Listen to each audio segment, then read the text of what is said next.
Bonjour, chers étudiants. Aujourd'hui, nous allons examiner le sujet suivant qui porte le titre « La psychologie de la personnalité ». Sur cette diapositive, vous voyez le plan et les questions de notre conférence. Comme d'habitude, nous commençons par l'étymologie du mot « la personnalité » et nous définissons la notion « la personnalité ». L'étymologie permet de mieux appréhender le sens persona. Persona, le terme latin dérivé du grec ancien, désigne le masque de théâtre grec antique qui était l'interface entre l'acteur, son rôle et le public. Le masque présentait les trois particularités suivantes. Grâce au masque, le public devait pouvoir prédire l'action du comédien. Il y avait un nombre défini de masques possibles. Chaque acteur n'avait le droit d'utiliser qu'un seul masque par présentation. C'est-à-dire, les masques correspondaient à des caractères psychologiques fixes à partir desquels les spectateurs pouvaient s'attendre et à des attitudes déterminées de l'acteur dans telle ou telle situation. Aujourd'hui, l'idée générale qui ressort des différentes visions de la personnalité est qu'elle est l'ensemble des comportements qui constituent l'individualité d'une personne. Elle rend compte de ce qui qualifie l'individu, permanence et continuité des modes d'action et de réaction, originalité et spécificité de sa manœuvre d'être. C'est le noyau relativement stable de l'individu, sorte de synthèse complexe et évolutive des données innées et des éléments disponibles dans le milieu social et l'environnement en général. En conséquence, la personnalité renvoie aux notions de constance et de stabilité. Lorsqu'on évoque la personnalité, on considère l'individu dans sa globalité. On suppose que les différents paramètres biologiques, psychologiques, sociaux, socioculturels, qui régissent les actes, les comportements, les pensées du sujet et sa vie psychiques sont liés entre eux et sont interdépendants. L'homme est un être biopsychosocial. La personnalité est la résultante des principales caractéristiques d'un individu dont la connaissance permet de prévoir ses réactions dans une situation donnée. Ainsi, une personnalité est un individu considéré un système de ses particularités psychologiques, socialement conditionnées, qui se manifestent dans les relations sociales. Elles sont stables, significatives pour lui-même et son entourage et définissent les actions morales de l'individu. La psychologie, on utilise souvent non seulement les termes personnalité, mais aussi l'homme, individu, individualité. La notion homme comprend tout l'ensemble des caractéristiques humaines propres aux gens indépendamment de leur présence ou absence chez une personne concrète. La notion individu caractérise avant tout une personne concrète et comprend aussi des propriétés psychologiques et biologiques. Ces qualités peuvent non seulement distinguer l'homme contre des autres, mais aussi accentuer les traits communs. L'individualité est la notion la plus stricte du point de vue du sens des notions citées.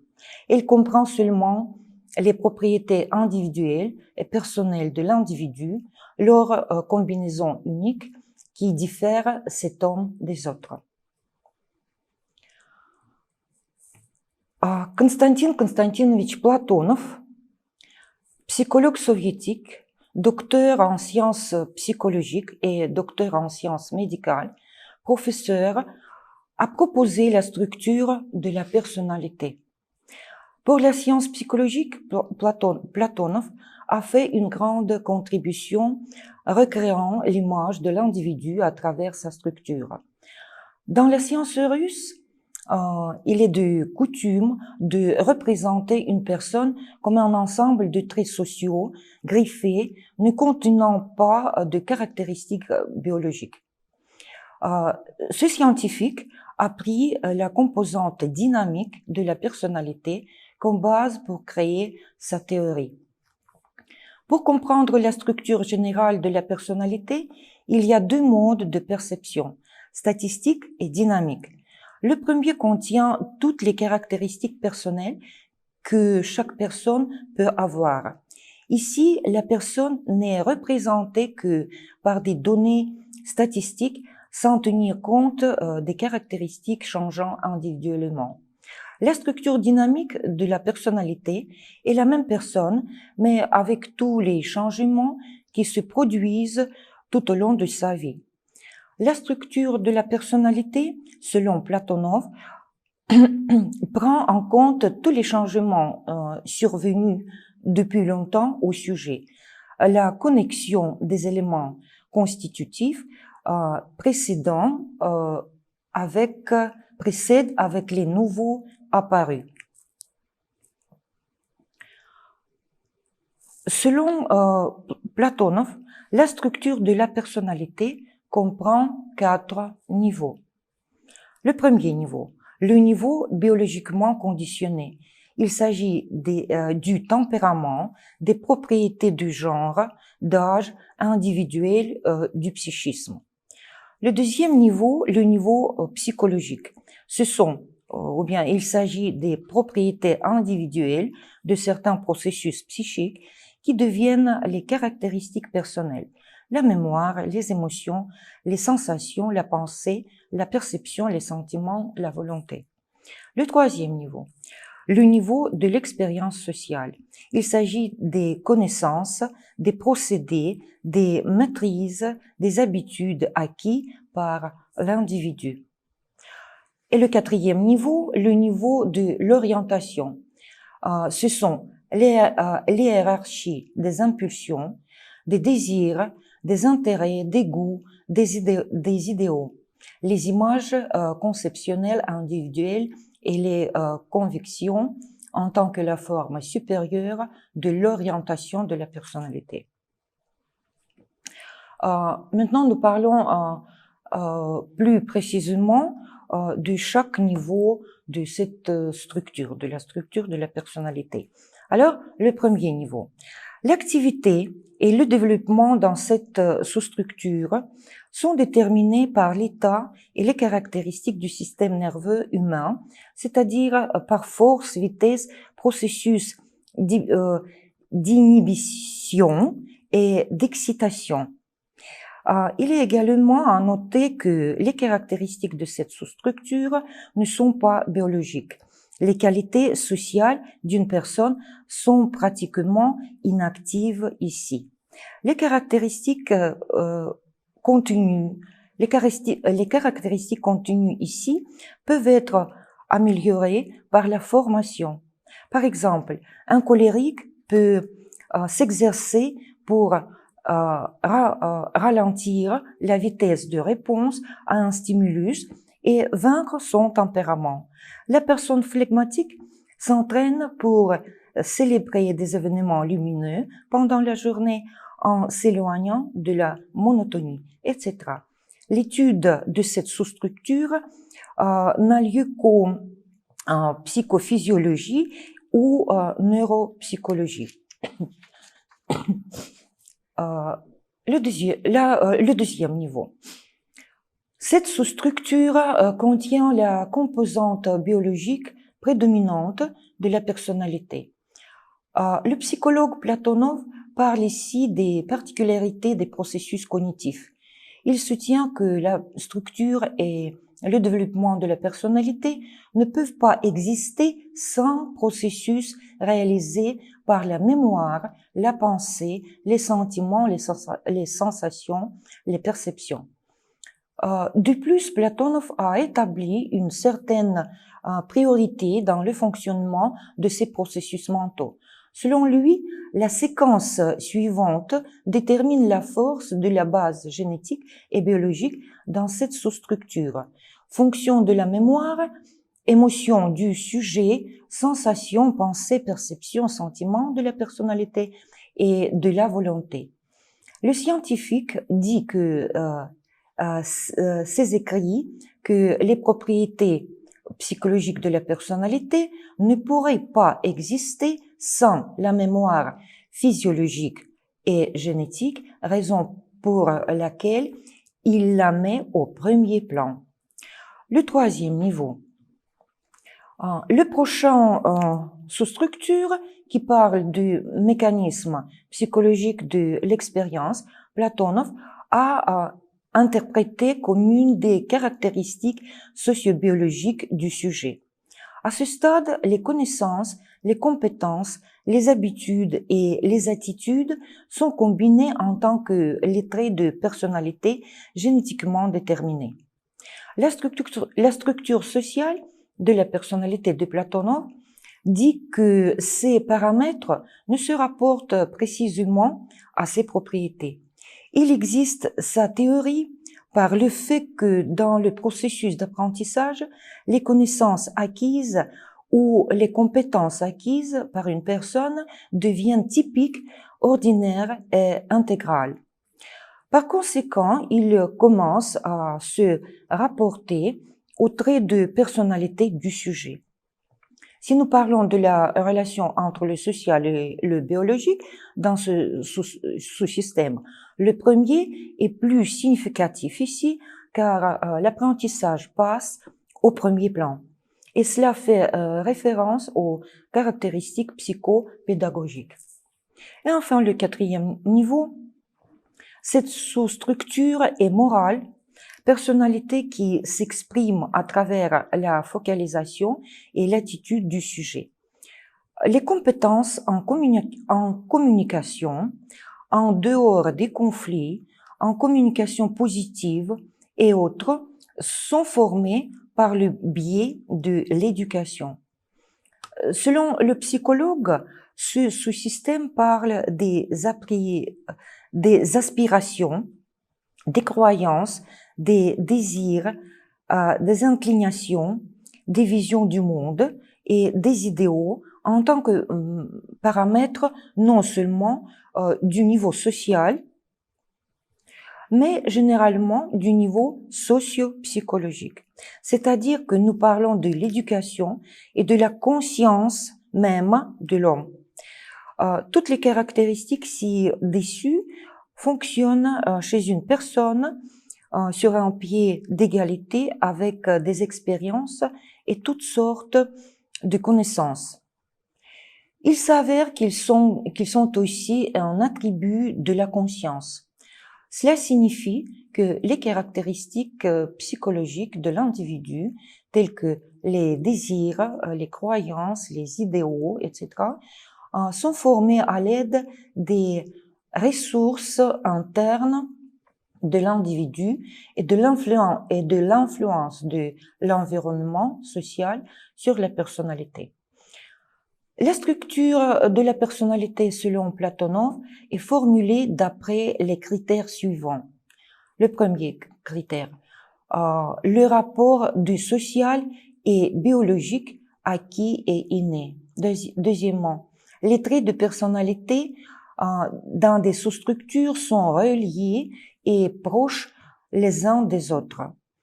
Troisièmement, l'outil qui est utilisé pour former certaines caractéristiques de la personnalité. Ce sont formation, éducation, exercice. Et le quatrième critère, il s'agit des qualités biologiques et sociales historiquement formées d'une personne. Par exemple, sont des propriétés psychologiques de la personnalité en tant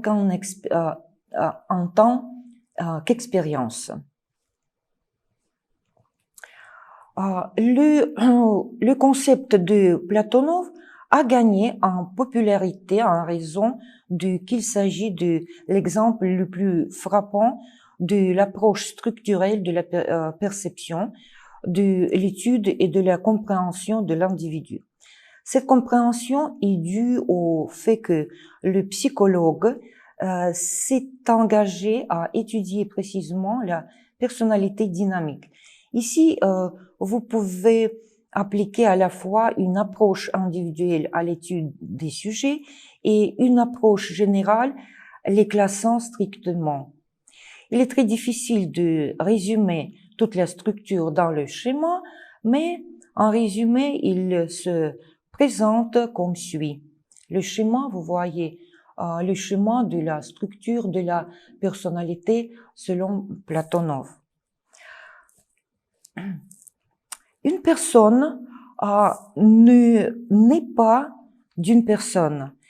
Elle devient en train d'interagir avec l'environnement social, naturel, technique et technologique, avec les circonstances matérielles et spirituelles de sa vie et de son travail. Dans le processus de cette interaction, une personne est à la fois formée et révélée, se manifeste en tant que personne. Le développement personnel est conditionné par l'influence mutuelle de certains composants l'une sur l'autre. Ainsi, les facteurs qui influencent sur la formation de la personnalité, tels que les caractéristiques de l'éducation, de l'hérédité et de l'activité humaine pratique, contribuent de manière significative au développement de l'individualité de chacun de nous. À l'heure actuelle, les opinions des scientifiques sur quels sont les facteurs prioritaires dans le développement personnel sont divisées en deux groupes. Certains croient que l'hérédité détermine l'avenir du nouveau-né, tout en rejetant le rôle important de l'éducation et de l'environnement. D'autres, à leur tour, estiment que de principaux facteurs dans la formation de la personnalité sont la combinaison de composants sociaux et biologiques. Considérons chacun d'entre eux plus en détail.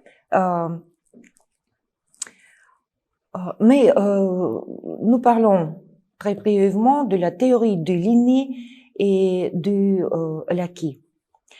Dans la personnalité, on peut différencier ce qui est de l'ordre de l'inné et ce qui est de l'ordre de l'acquis. L'inné est différent de l'acquis et il existe des théories supposant. Premièrement, la théorie de l'inné.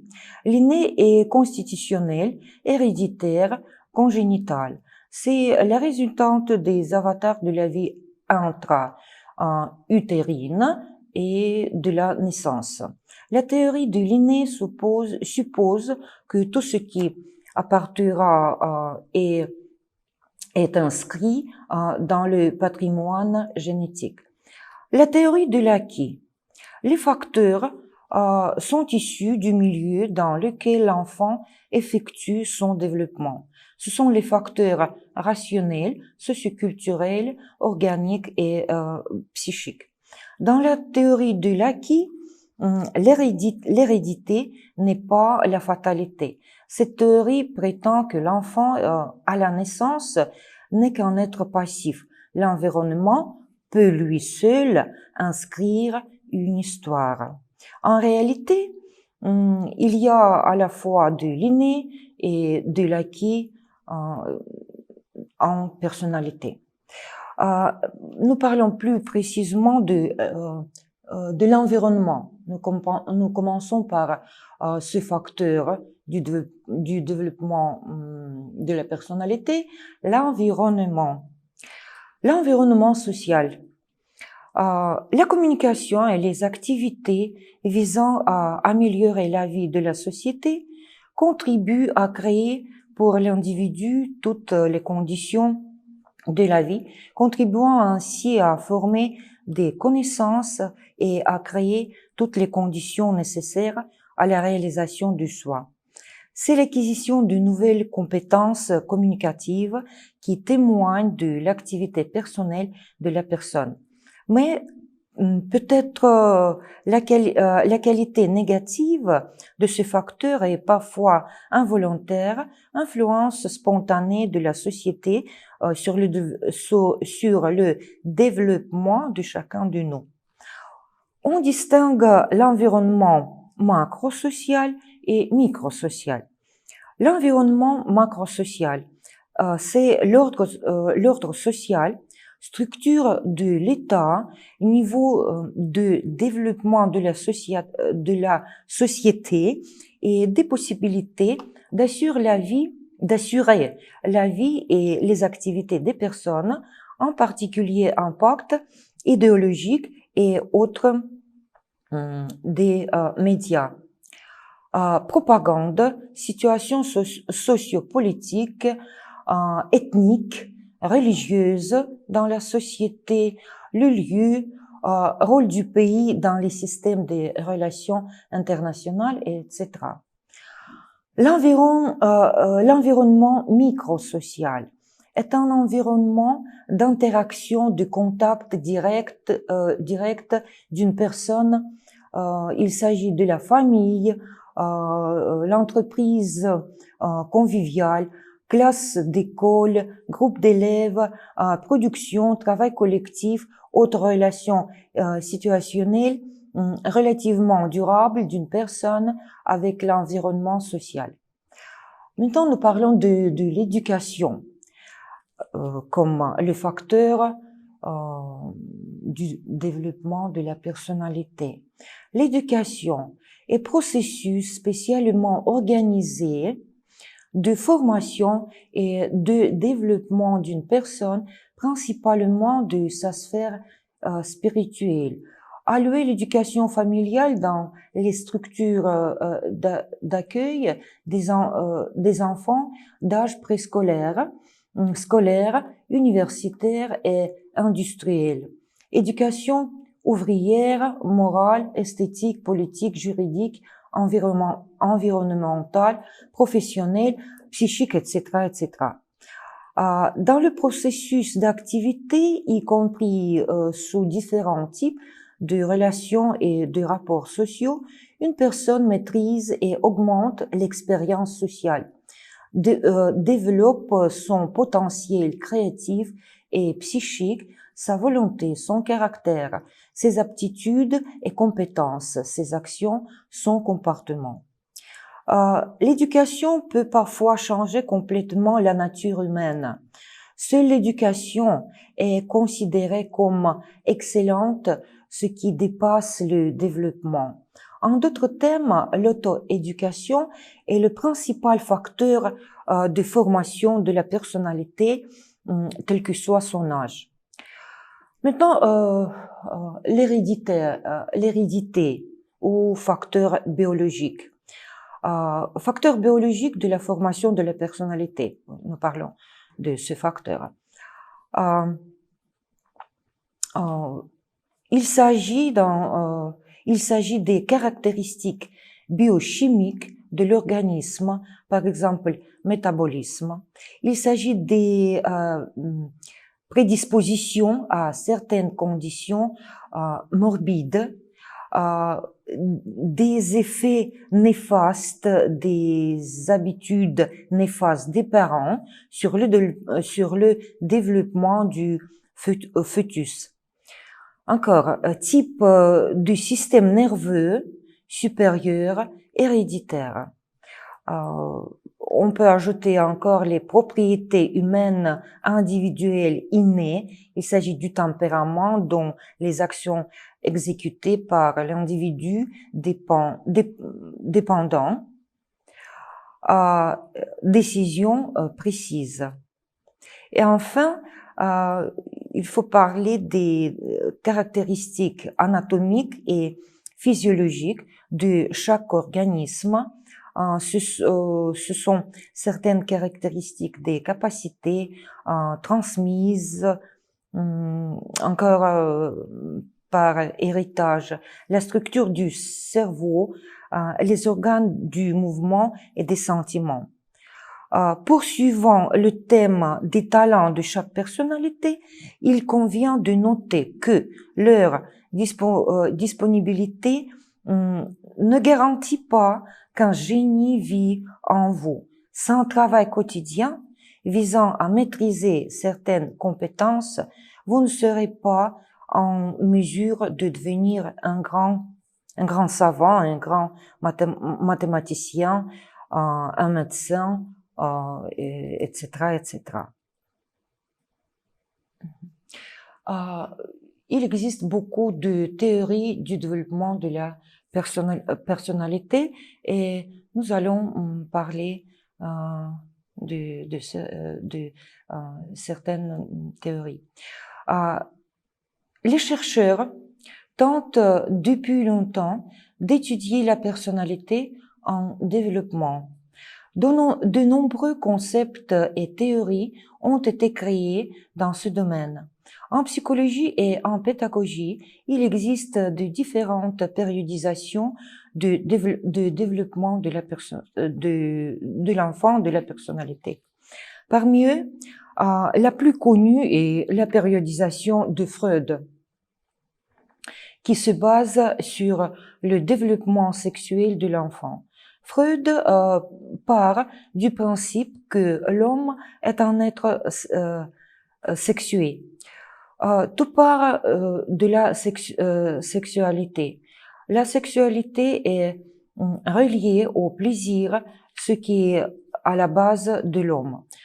Freud sépare les stades de développement en 5 catégories. Le stade oral, le stade anal, le stade phallique, la période de latence et le stade génital. De plus, si une personne reste fixée sur l'une ou l'autre des catégories, elle développera certains problèmes à l'âge adulte. La théorie suivante. La périodisation du développement psychosocial d'Erik Erikson comprend 8 étapes qui assurent un développement psychologique sain d'une personne de la petite enfance à la vieillesse. À chaque étape, une personne est confrontée à de nouveaux problèmes et peut y maîtriser de nouveaux défis. Chaque période est basée sur les fondations construites lors des étapes précédentes. À chaque étape, la personnalité se développe, acquiert des qualités fortes ou faibles, selon qu'elle résout ou non la tâche principale du développement. Un mauvais développement personnel signifie la complexité de la résolution des problèmes dans les étapes suivantes. Avec la persévérance voulue, tous les problèmes des étapes précédentes peuvent être résolus au stade de la maturité. Les étapes du développement psychosocial d'Erik Erikson sont petite enfance, âge scolaire, adolescence, jeunesse, maturité, âge moyen et vieillesse. La théorie suivante. D'après la théorie du développement cognitif de Jean Piaget, les enfants passent par différents stades spécifiques à leur intellect et à leur capacité de percevoir les relations matures. Ces différents stades du développement infantile sont les mêmes pour tous les enfants, quelle que soit leur origine ou leur culture. Selon Piaget, l'intelligence se construit peu à peu ou petit à petit et elle se caractérise par le fait que l'enfant comprend le monde d'une façon différente à mesure qu'il avance en âge. Pendant l'enfance, l'enfant apprend à penser, c'est-à-dire à interagir avec le monde qui l'entoure. Il s'agit du développement cognitif naturel. Cela suppose une série de changements évolutifs dans la vie de l'enfant dont on peut distinguer les différentes étapes de l'enfance, puis leur naissance jusqu'à la depuis leur naissance jusqu'à la préadolescence. Piaget propose 4 stades du développement cognitif de l'enfant. Le premier stade, le stade sensorimoteur. Il s'agit de l'enfant de 0-2 ans. Le stade suivant, le stade pré-opératoire, c'est l'enfant de 2 à 7 ans. Le troisième stade, le stade opératoire concret, il s'agit de l'enfant de 7 à 11 ans. Et enfin, le quatrième stade, le stade opératoire formel, il s'agit des enfants de 12 à 19 ans, commençant un raisonnement sur l'abstrait. Maintenant, la théorie suivante, la théorie d'Henri Wallon. Philosophe et médecin, Henri Wallon s'intéressait par l'application de la psychologie à la pédagogie, a développé une théorie originale du développement de l'enfant. Le développement de l'enfant est conçu par Wallon comme un résultant des interactions entre les contraintes neurobiologiques de maturation et d'adaptation d'une part et les conditions sociales de relation d'autre part. Selon Wallon, le développement de l'enfant est appréhendé dans ses composantes affectives, biologiques, sociales et culturelles. Facteurs biologiques et sociaux sont nécessaires, complémentaires et inséparables du développement de l'enfant. La théorie wallonienne décrit une succession de stades caractérisant à un moment donné du développement de l'enfant. La prédominance de certaines fonctions ou de certains comportements au stade considéré. Ce développement est un processus discontinu fait d'oscillation, de crise et de conflit.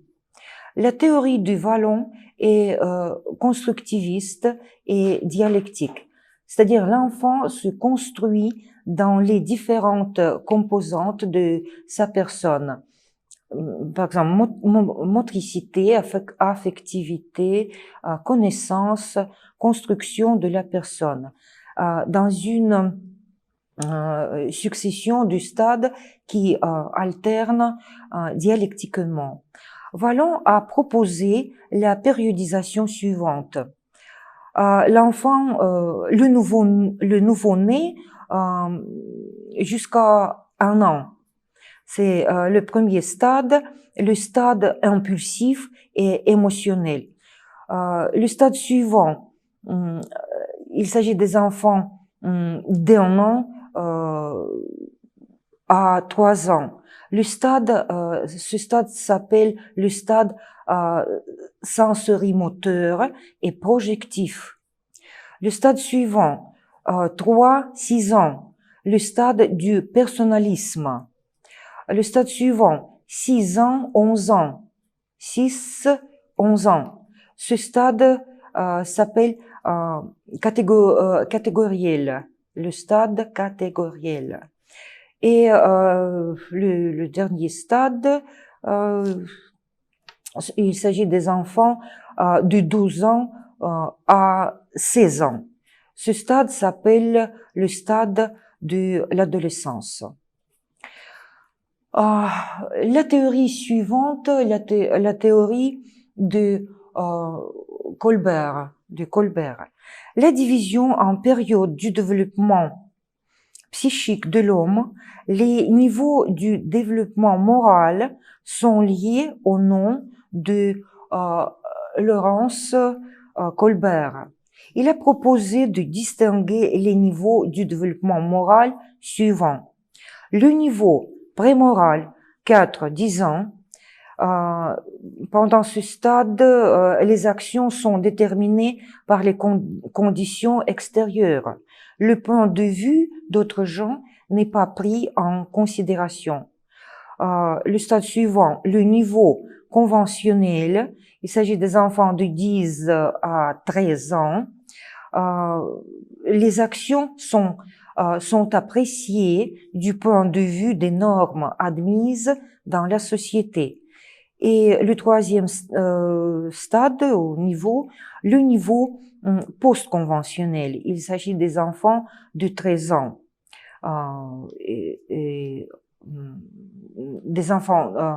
Des enfants des 13 ans. C'est le niveau du moral car les actions sont déterminées par les critères personnels. Et nous parlons encore de la périodisation du développement de l'enfant selon Lev Semyonovich Vygotsky. Au cours de son développement, l'enfant assimile non seulement le contenu de l'expérience culturelle, mais aussi les techniques, les formes culturelles du comportement et les moyens culturels de la pensée. Il faut donc distinguer deux principales lignes dans le développement du comportement de l'enfant. L'une est la ligne du développement naturel du comportement, étroitement liée au processus de la croissance organique et de la maturation. L'autre est celle du perfectionnement culturel des actions psychologiques, de la formation de nouveaux moyens de la pensée et de l'assimilation des moyens culturels du comportement. Le travail de Vygotsky articule plusieurs concepts clés qui sont essentiels dans la compréhension du développement précoce de l'enfant. Un des plus importants est celui concernant les zones du développement, dont la zone proximale du développement, ZPD, l'abréviation, qui décrit l'espace entre les tâches que l'enfant peut réaliser lui-même et celles qu'il parvient à réaliser à l'aide d'une personne plus avancée dans ce domaine. La ZPD, c'est-à-dire la zone proximale du développement, est donc tout ce que l'enfant peut maîtriser quand une aide appropriée lui est donnée. Vygotsky pensait que les enfants peuvent réaliser et maîtriser les problèmes difficiles quand ils sont guidés et aidés par une personne compétente, généralement un adulte, au cours d'une collaboration. Ainsi, l'éducateur a bien une fonction, il n'a pas qu'à attendre que l'enfant construise par lui-même en toute autonomie ses savoirs par une maturation psychologique plus ou moins naturelle. La théorie du développement social comprend trois concepts principaux. Le rôle de l'interaction sociale dans le développement cognitif, autrui mieux informé et la zone de développement proximal. Nous parlons encore un tout petit peu des types de l'activité dominante qui est propre à telle ou telle période du développement de l'enfant. Les types de l'activité dominante peuvent être divisés en deux groupes d'après le critère du système qui prédomine. Le premier groupe des activités dominantes compose celles qui orientent les enfants à la formation des normes, des relations entre les gens, et le deuxième groupe comprend les activités qui aident l'enfant à comprendre la réalité objective et les façons de l'action dans ce monde. Lev Semyonovitch Vygotsky distinguait deux types de périodes d'âge, se substituant l'une à l'autre. Il s'agit des périodes stables et critiques. Dans les âges stables, le développement est lentement évolutionnairement. Dans les périodes critiques, au contraire, le développement est rapide. Les crises, selon Vygotsky, il a partagé les crises, et selon Vygotsky, les crises ont non seulement une signification négative, mais aussi positive. L'abandon de l'ancienne situation de développement social et la formation d'un nouveau sont les principaux contenus de la période de crise. Les crises combinant des tendances destructives et créatives sont la norme de l'ontogenèse. La périodisation des âges de Vygotsky est suivante. Premièrement, crise de nouveau-né. Âge du nourrisson. Il s'agit des enfants de 2 mois à 12 mois. Crise de la première année, c'est-à-dire petite enfance, et ce sont les enfants de 1 à 3 ans. La crise de la 3e année, âge préscolaire. Il s'agit des enfants de 3 ans à 7 ans. Crise de la 7e année, il s'appelle âge scolaire. Il s'agit des enfants de 8 ans à 2 ans. La crise de la 13e année, c'est puberté.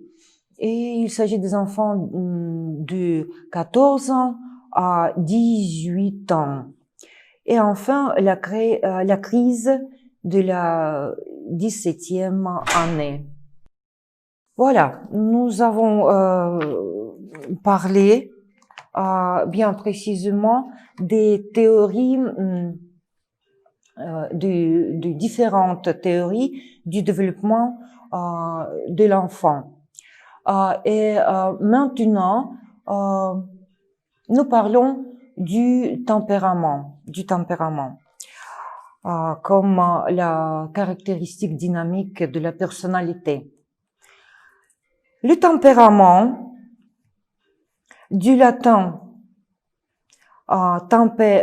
temperamentus, qui signifie état, manière d'être, est un ensemble stable de traits de personnalité psychophysiologiques individuels associés à des aspects dynamiques de l'activité plutôt que significatifs.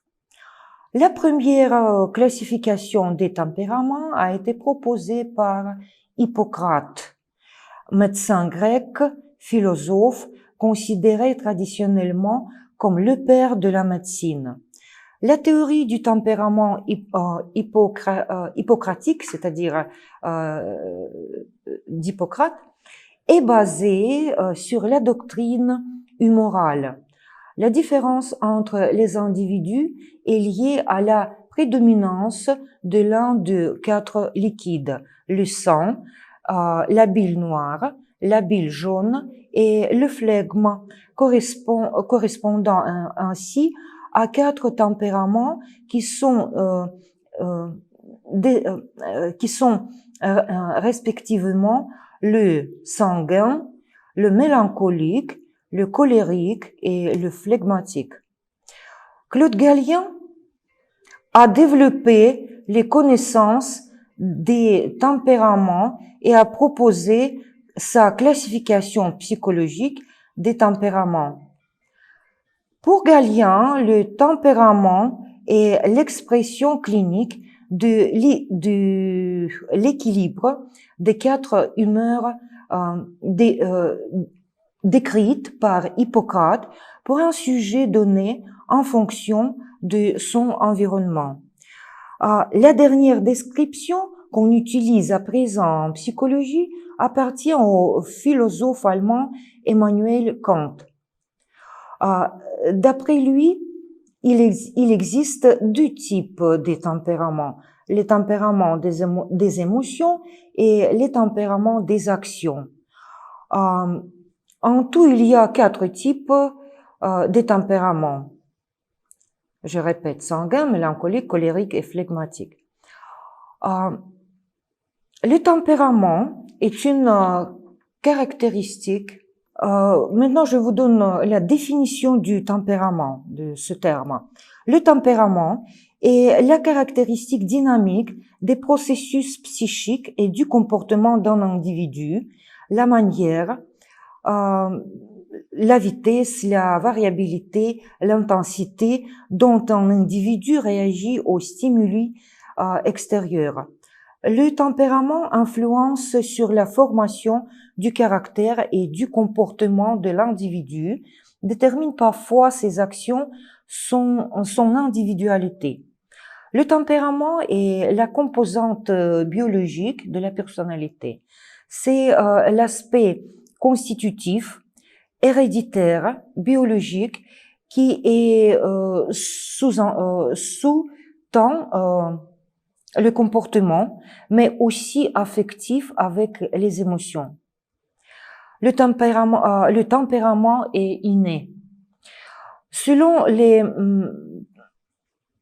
pédopsychiatres, la notion de tempérament se décrit déjà chez le nouveau-né et au cours du premier âge. Ainsi, on constate qu'un nourrisson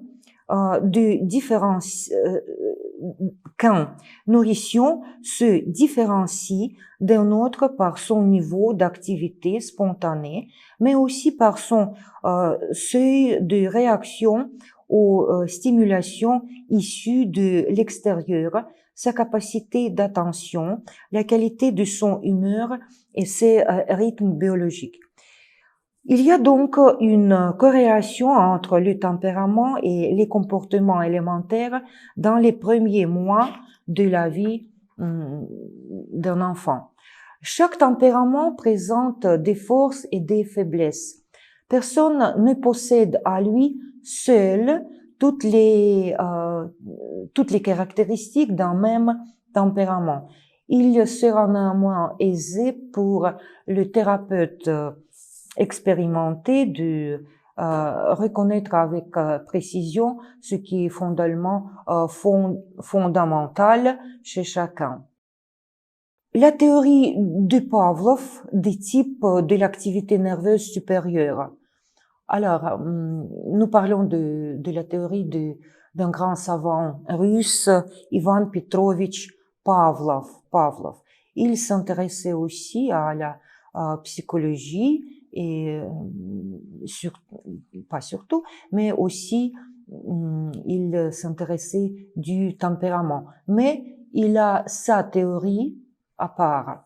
La théorie de Pavlov des types du système nerveux est devenue point important dans l'histoire de l'étude des tempéraments. Il a prouvé que la base physiologique du tempérament est le type de l'activité nerveuse supérieure déterminé par le rapport de principales propriétés du système nerveux, telles que force, équilibre et mobilité des processus d'excitation et d'inhibition dans le système nerveux. Pavlov a révélé 4 types d'activités nerveuses supérieures qui a comparé aux 4 types du tempérament selon Hippocrate. Le type faible est caractérisé par la faiblesse des processus excitateurs et inhibiteurs qui correspond au mélancolique selon Hippocrate. Le type suivant, le type fortement déséquilibré, est caractérisé par un processus irritable fort et un processus d'inhibition relativement faible. Ce type correspond à un type colérique. Le type mobile fortement équilibré correspond au type sanguin et le type fort équilibré mais avec des processus nerveux inertes, ce type correspond au phlegmatique hippocratique. Le tempérament en tant que type constitutionnel inné de l'activité nerveuse est un génotype sous de diverses influences environnementales. Il se transforme en phénotype, c'est-à-dire il se transforme au caractère. Vous voyez le portrait d'un grand savant britannique, Hans Eysenck. En 1968, Hans Eysenck a créé le questionnaire visant à étudier les traits de personnalité psychologique individuelle. Le but de cette technique est d'identifier le degré de manifestation de propriétés essentielles de la personnalité. Il s'agit de névrosisme, extraversion, introversion et psychoticisme. Aujourd'hui, cette technique est utilisée pour identifier les caractéristiques du tempérament. Alors, vous voyez, si on peut dire comme ça, les représentants de chaque type du tempérament. Et maintenant, nous donnons une brève description de chaque type du tempérament. Sanguin. Le type du tempérament qui caractérise la personne comme énergique, travailleuse, ayant une bonne réaction. Un sanguin est une personne gaie, optimiste, il est plein d'espoir. Il s'intéresse vite à quelque chose, mais perd l'intérêt aussi vite. Il fait des promesses, mais pas toujours il arrive à les tenir. Il communique facilement avec des gens inconnus et il est un bon interlocuteur qui est toujours prêt à aider. Un travail intellectuel ou physique intense le fatigue vite. Le type suivant, un colérique. Un colérique a un tempérament explosif, c'est une tête chaude. On dit de cette personne qu'elle est exubérante. En même temps, un colérique se calme vite quand on ne lui contredit pas. Ses mouvements sont impétueux, mais pas de longue durée. Le type suivant, phlegmatique. Le type du tempérament de l'homme qui se caractérise par une réactivité affaiblie et par des mouvements lents et faibles développés. Un phlegmatique est une personne ayant du sang-froid. Il préfère de ne faire rien au lieu d'animer une activité. Cette personne s'anime lentement, mais pour longtemps. Cela compense la lenteur du début du travail.